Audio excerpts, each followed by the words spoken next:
Dr. Manning, I've done all a surgeon can for him. I mended his ankle, healed his back, straightened his arm, patched his scalp. But now he refuses to leave the hospital. He even refuses to get up out of bed. He just lies there, staring at the ceiling, muttering strange words. Molly secretes, vapor vacuums, crawl spaces, and snakes. Snakes? Wire snakes. That's why I called you, Manning. Pete Bolton needs a psychoanalyst. He even claims he was hit by a boat while standing in a concrete driveway. The CBS Radio Workshop, dedicated to man's imagination, the theater of the mind. Today, a psychological examination of the man who forms the backbone of a $12 billion industry, the man in the gray flannel overalls. An account dedicated to those of you who do it yourself.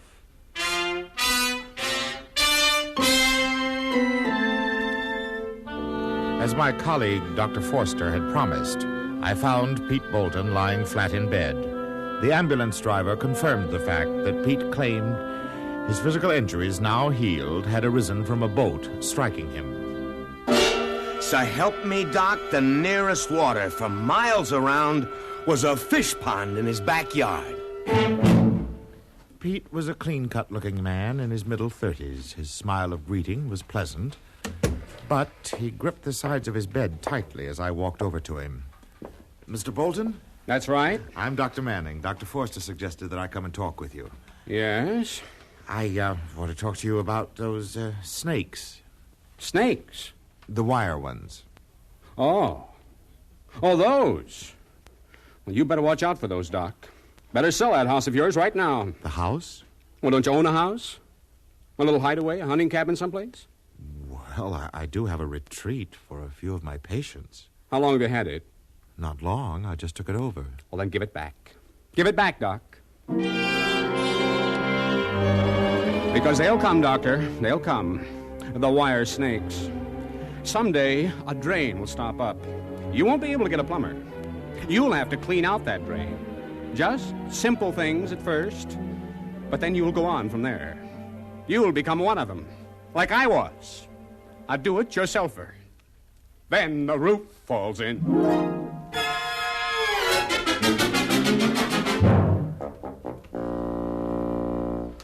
In the medical journals, I had noted the profession's growing shock at the havoc wrought by the do-it-yourself movement on the human body, the nationwide surge of smashed thumbs, sawed-off fingers, broken legs from falls off roofs and scaffoldings. I had noted the insurance companies' rising alarm at fires from amateur wiring, floods from amateur plumbing, inadvertent burials from amateur excavations. As I began my talks with Pete Bolton, trying to ascertain what traumatic shock kept him pinned to his bed, I learned about the drives that send the men and women of modern America, some say 40 million of them, to paint, plaster, build, construct, pave, insulate, saw, hammer, and bore holes with an enthusiasm formerly reserved for the flag and mother. When Pete joined this vast army of do-it-yourselfers, he hadn't touched a tool since he took a required course in manual training in the 8th grade. Since his marriage, he had had 2 promotions at the bank in which he was employed, but he and Helen were still living in their small, rented living room, bedroom, and bath apartment. Pete, have you seen that book of the month? Which month? This month, the book that came today. Oh, what's the name of it? How should I know? I couldn't find the little slip of paper to send back saying we didn't want it. You know, someday we've got to settle down and organize this love nest. No, I never can find a thing anymore. Books piled on top of everything. Guest towels in the trunk down in the storage room. Every time we have a guest, I have to find the superintendent and get a key. We just had an extra shelf or 2. Oh, I don't know where we'd put a shelf. Well, we have that little alcove beside the fireplace. Well, if you can pick up a bookcase that'll fit in there. Pete, that would look horrible. What would? A bookcase stuck in that alcove. Well, there should be shelves built in. Built in, huh? Okay. Ask the super what they cost. I already have $78. What? Yeah, I knew you'd say that. Well, we're not asking him to build a whole new apartment house. Just a couple of shelves. He says carpenters have gone up. Well, let him stay up. I'll do it myself.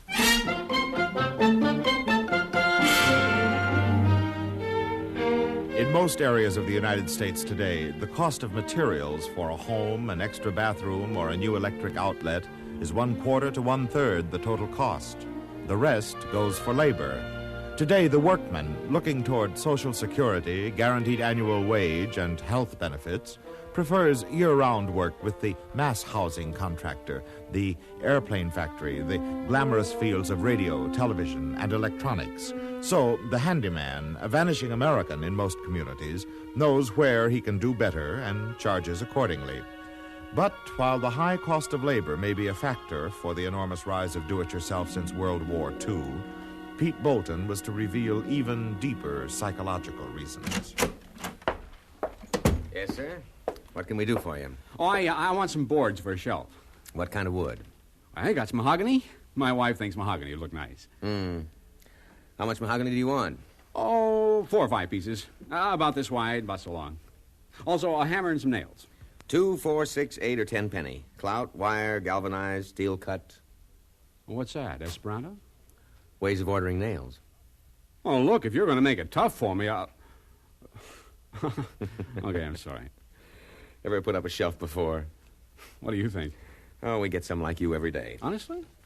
Simple shelf builders as well as experts who want to panel a rumpus room. Oh, it's just a small apartment. We have to rumpus where we can. Take a look over here.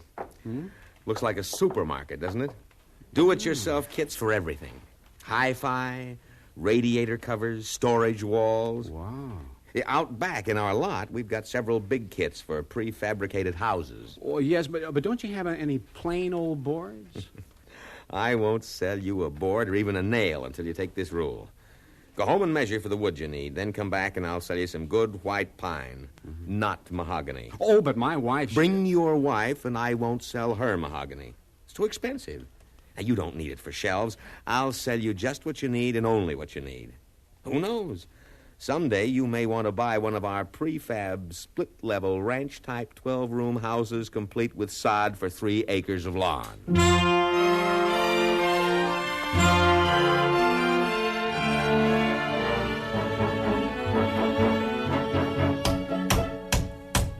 How's it going, dear? Oh, it's coming. It's coming. Well, you've done wonders. 1 shelf up already, and you've only been working 3 hours. All these doggone nails won't go into the wall. Maybe you should have bought a sharper kind of nail. Oh, sure. Yeah, going all over the whole store. Tested each nail with my finger. Wow, it's going to look beautiful. What are those chunks on the floor? Oh, it's plaster. Plaster? Well, every time I hit a nail, a chunk falls out. Well, the landlord will be wild. I'll have to get a plaster in, I guess. Well, hang it all. Don't stare. You wanted these shelves. I wanted them. You offered to build them. Shh. Somebody at the door. Well, naturally, all this pounding after midnight.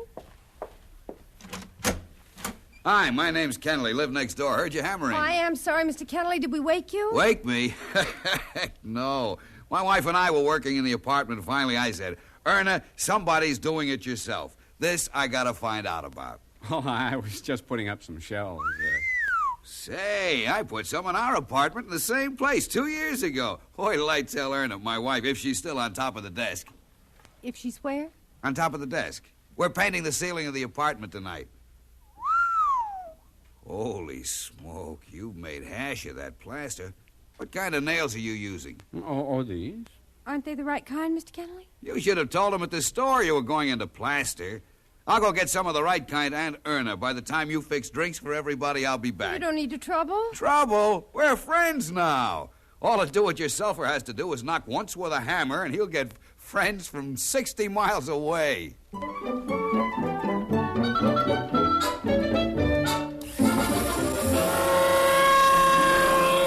Okay, Pete, this side, and that's it. There she goes. Okay, boy, knock her into place while I call the little woman, and we'll all have a drink. Helen! Hey, Helen, come and look what we've got. Alex, Kennelly, you'll have the landlord here shouting like that. Take a look, Helen. How do you like it, honey?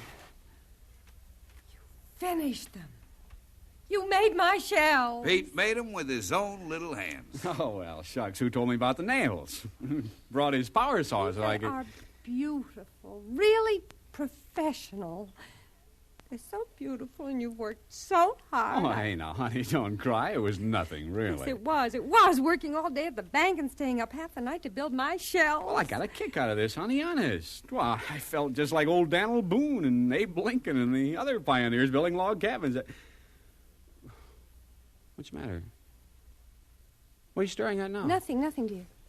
Yes, you are. You're staring at the shells. Isn't she, Alex? Huh? Oh, I was just pouring drinks for the three of us for a I toast. think you and I should toast Pete, Alex. Oh, not till you tell me what you're staring at about those shells. What's wrong with them, Helen? Nothing except... Except what? Well, I was thinking we'll have to paint them. Well, sure we'll have to paint them. But don't you see, dear, if we paint the shelves, it'll make the rest of the room positively dingy. Hey, haven't you kids painted with rollers? It's a cinch. Erna and I'll show you. Well, Rembrandt, here I come.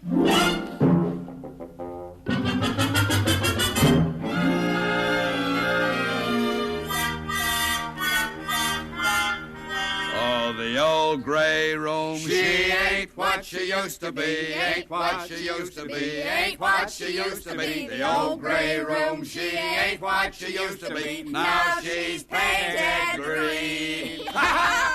Okay, everybody, let's get rid of the paint claws, wash the brushes, move the furniture back, and then we'll have champagne in our new living room. Oh, boy, have we had fun these last 2 weeks. When are you going to paint the rest of your apartment, Helen? Oh, I don't know, Ern. I'm sort of tired these days. We thought maybe we'd wait. Say, you know what you want to get? An electric paint sprayer. An electric paint sprayer? Terrific. Goes... You do your walls, ceilings, furniture in half the time. Oh, dear, somebody heard us singing. I'll see who it is. Well, good evening, Mr. Peabody. I beg to differ, Mr. Bolton. It's morning and no time to be singing in my apartment house. Oh, I'm sorry, Mr. Peabody. I'm terribly sorry. Now, look. What's happened to this room? Well, that's what we were singing about. We just finished painting it. I presume you're responsible for this, Mr. Kenley? Well, now, Mr. Peabody, Haven't I had enough trouble with you in your apartment without your invading a second apartment of my building? I suppose he gave you permission to paint your walls, Mr. Bolton. Well, no, we just... Do I smell rubber-based paint? I do. You know what this means? Uh-oh. Well, you may, Mr. Kenley.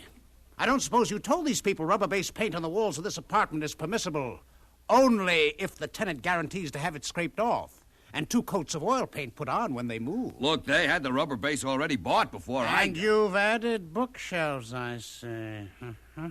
Nailed or screwed in, Mr. Bolton? Why, nailed. Nailed. You know what that means in any apartment building. The shelves belong to the landlord. Section 182, shelves, cabinets, valances, and other elements of decoration become the property of the landlord unless fastened by the use of screws. All right. We'll get our use out of them in the next couple of years. We'll take care of the painting. Pete, we can. Why not, honey? Where are we going to store all the extra paint and the ladders and the brushes and the claws? Why, right where we're storing the tools. The corner of the bedroom. Till I build that storage cabinet. There isn't going to be any room for a storage cabinet. I'm going to need a crib. Crib? Oh, darling. You mean it? Well, the heck with a crib. Now we can build a house.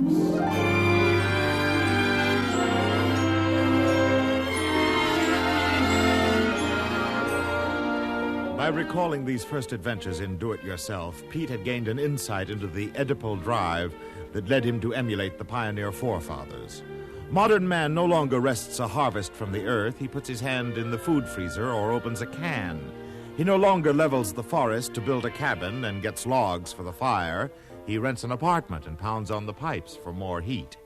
Yet, deep in his subconscious, he knows he is the natural child of the pioneer. Therefore, he turns to this new field of do-it-yourself, striving to prove he is as good a man as his forefathers were. Pete, tell me about building the house now. Well, it's a funny thing, Dr. Manning. Mm-hmm. We didn't build one. We bought one. Oh? A nice one, outside of town. Room for young Susan to have her nursery. Mm-hmm. Big yard. Oh, really nice, if a little old-fashioned. You gave up do-it-yourself? Almost completely. For a couple of years. And did you give up the Kennelys, too? Well, they gave us up, you might say. I can't blame them. See, they bought a lot across from us and built a house. Uh-huh. Alex was pretty sore when I wouldn't put on a miner's lamp and help him with the plumbing and wiring after dark. Erna said Helen let her down with the plastering. We didn't speak to each other for a year. Then one night when I came home from work... Helen?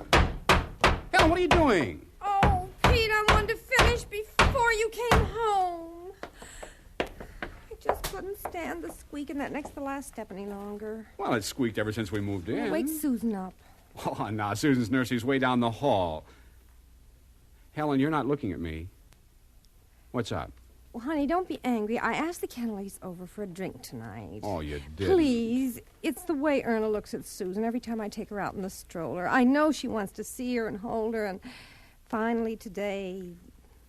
Well, we were such good friends. Oh, yeah, I know.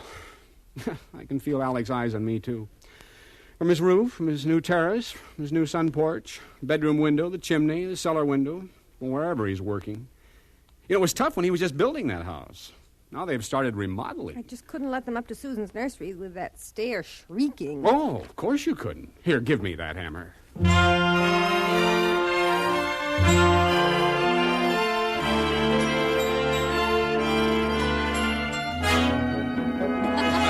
nice.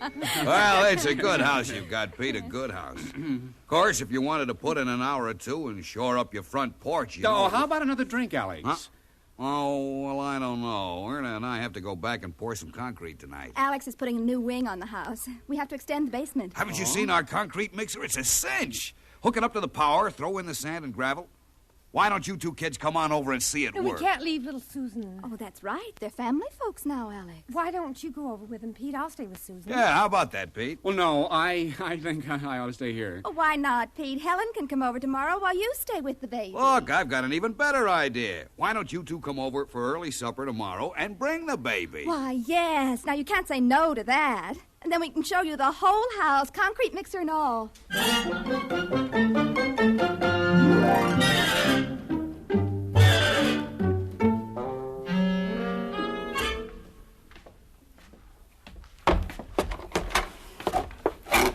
Dear. Yeah, I know. No what? Well, this darn stair still creaks. Well, not half as loudly as before you fixed it yesterday. You know, honey, we went from cellar to attic in Alec's house, and not one stair creaked. And the windows open without breaking your back. And their cellar's dry. That beautiful kitchen of Erna's. Oh, yeah. Honey, you wouldn't think of doing all that electric wiring yourself. Well, darn it, I'd like to be able to use the toaster without dimming every light on the first floor. Could we have a light over the sink? Well, sure. Well, I think so, anyway. Come on, let's look.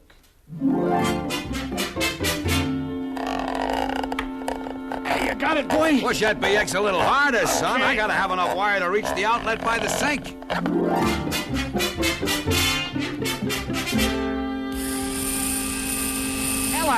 Helen, watch it. You've got your ladder right against the cord to my drill.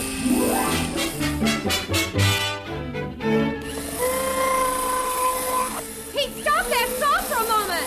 Pete! Pete, you've just got to put down that saw and come upstairs for a minute. Erna's got Susan on top of the stepladder painting the nursery ceiling.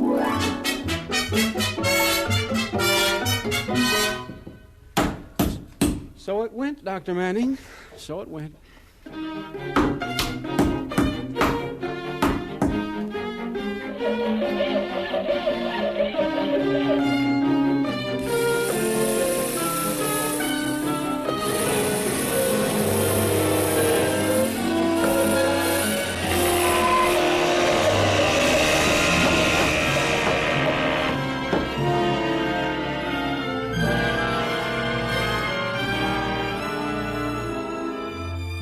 Then, Dr. Manning, 18 months later, the house was painted inside and out.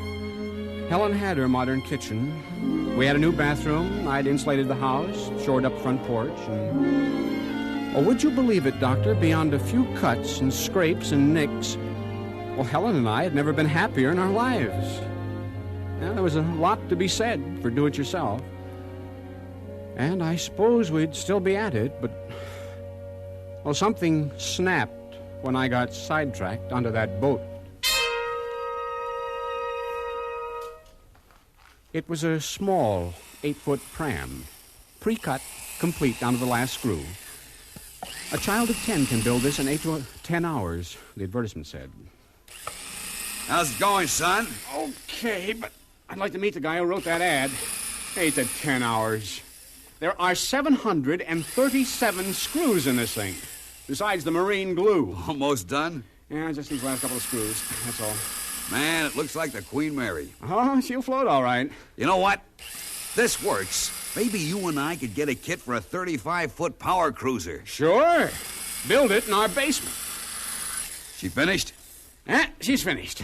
Except for painting her. Boy, that first night I met you, I'd never have thought you could do a job like this. Oh, me neither. You ever want to leave the bank, you could make a fortune doing jobs like this. Oh, come off of it. Compared to you. Oh, I mean it, Pete. This boat is real. Pete, watch the boat. She's let go!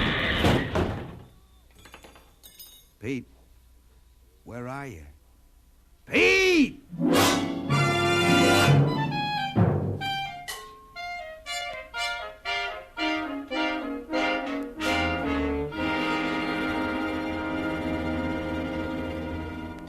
Some 6 weeks later, after he had been taken to the hospital and his various physical injuries healed, I had met Pete Bolton for the first time. Now, after our long talks together, we had at last uncovered the basic underlying drive of the 40 million people who do it yourself to the tune of $12 billion a year. Their basic creative urge. Modern man's basic creative urge is taking the worst beating in history. This is the age of specialization, of mechanization, of automation. The worker on the assembly line and the corporation president are in the same sinking boat. They can never point to something and say, I, and I alone, have created this. Well, Doctor, a man and woman together can create a baby. That's true, Pete. When was it you and Helen stopped painting and hammering and sawing? Well, when Susan was born. Oh, yeah, I see what you mean. The creative drive is so strong in man that even though he fathers a baker's dozen, even though he is a creative artist, he still likes to do it yourself. It is born within him as surely as the lungs, the heart, and the brain, until suddenly he is in need of a shelf or caught by the gleam of a power tool that resembles the fire engine of youth. Then he is lost. Or, as I think now, he has won. Calling Dr. Jenkins. Calling Dr. Jenkins. Pete was just about ready to leave that hospital bed, but my colleague, Dr. Forster, terminated the case more abruptly than I might have wished. Good morning, Pete. Well, Dr. Forster, I haven't seen you in weeks. Yes, we'll talk about that some other time, Pete. Right now, we're in a terrible jam. Haven't got a bed available in the entire hospital, and there's a patient outside. Auto accident? No, a do-it-yourselfer like you, up on his roof trying to nail a shingle to stop a leak. Oh, gosh, I'll get right up. Fell off it, huh? No, fell in. The roof fell in with him. All right, nurse. Yes, Doctor. Bring the man in right this way. Right over here. We gods, it's Dr. Manning.